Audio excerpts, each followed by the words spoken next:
नमस्कार। आज हम जानेंगे 14वें श्लोक का अर्थ। भगवान ने सारे जगत को त्रिगुणमय भावों से मोहित बतलाया। इस बात को सुनकर अर्जुन को यह जानने की इच्छा हुई कि फिर इससे छूटने का कोई उपाय है या नहीं। अंतर्यामी दयामय भगवान इस बात को समझकर अब अपनी माया को दुस्तर बतलाते हुए उससे तरने का उपाय सूचित कर रहे हैं। श्लोक 14। दैवी हेषा गुणमयी मम माया दुरत्यया मामेव ये प्रपद्यन्ते मायामेतान्तरन्ति ते। श्लोक का अर्थ, क्योंकि यह अलौकिक अर्थात अति अद्भुत त्रिगुणमयी मेरी माया बड़ी दुस्तर है, परंतु जो पुरुष केवल मुझको ही निरंतर भजते हैं वे इस माया को उल्लंघन कर जाते हैं, अर्थात संसार से तर जाते हैं।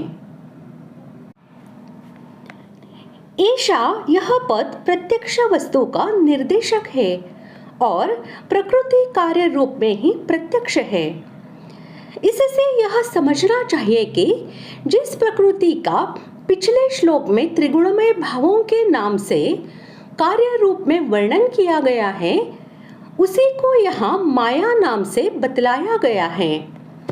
गुण और गुणों का कार्य रूप यह सारा जड़ दृश्य प्रपंच इस माया में ही है।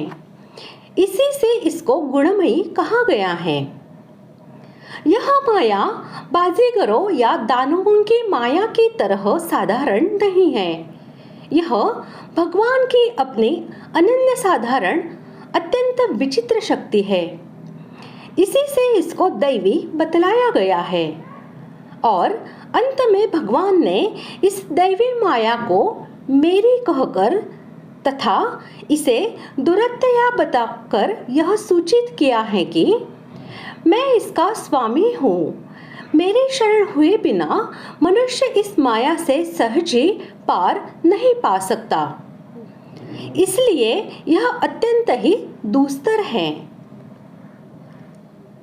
जो एकमात्र भगवान को ही अपना परम आश्रय, परम गति, परम प्रिय और परम प्राप्य मानते हैं तथा सब कुछ भगवान का या भगवान के लिए ही है, ऐसा समझकर जो शरीर, स्त्री, पुत्र, धन, गृह, कीर्ति आदि में ममत्व और आसक्ति का त्याग करके उन सबको भगवान की ही पूजा की सामग्री बनाकर तथा भगवान के रचे हुए विधान में सदा संतुष्ट रहकर भगवान की आज्ञा के पालन में तत्पर और भगवान के स्मरण परायण होकर अपने को सब प्रकार से निरंतर भगवान में ही लगाए रखते हैं, वे ही पुरुष निरंतर भगवान का भजन करने वाले समझे जाते हैं।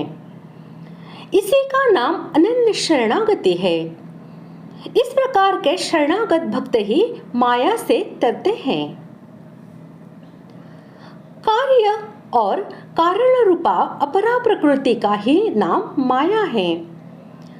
मायापति परमेश्वर के शरणागत होकर उनकी कृपा से इस माया के रहस्य को पूर्ण रूप से जानकर इसके संबंध से सर्वथा छूट जाना और मायातीत परमेश्वर को प्राप्त कर लेना ही माया से तरना है।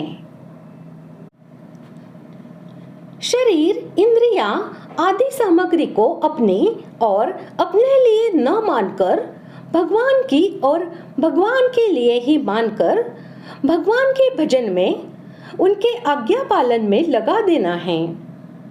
अपने को इनसे कुछ नहीं लेना है।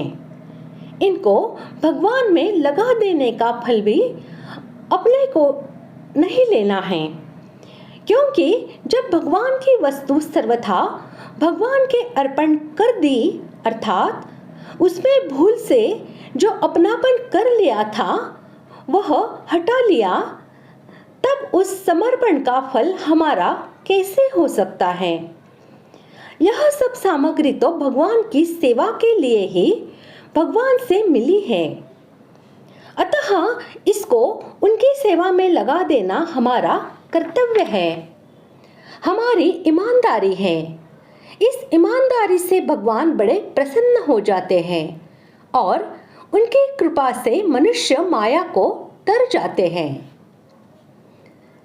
इस प्रकार आज हमने 14वें श्लोक का अर्थ जान लिया है।